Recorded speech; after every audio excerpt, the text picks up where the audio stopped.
Brakenzo. Freedom.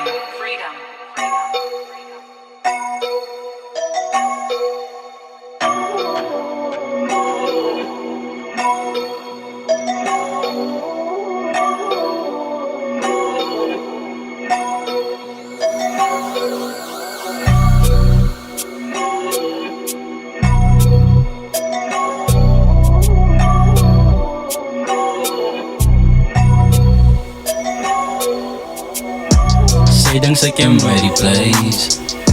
Sy ek laat sien toe my. Sy gedink ek is hy. Nou kom ons mix die vergewe my. Maar sy dit is tussen ons twee verby.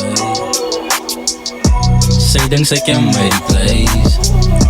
Sy ek laat sien toe my. Sy gedink ek is hy. Nou kom ons mix die vergewe my. Maar sy dit is tussen ons twee verby. So na oggend kom ek by haar status af.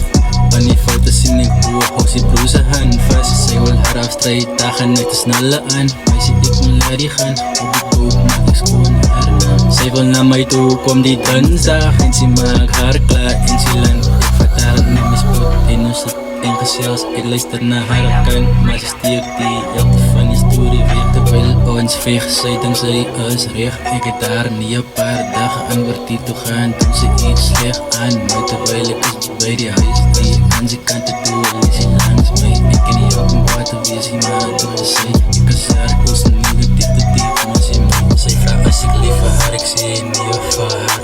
Om haar te vergewe as vir my zwaar. Sy lee langs my, nie te kon leef help.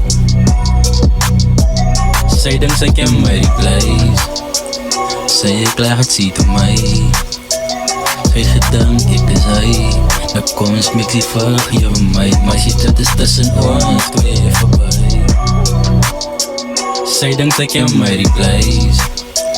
Sy ek laat sien toe my. Sy gedink ek is hy. Nou kom ons mix die vergewe my. Maar sy dit is tussen ons twee verby.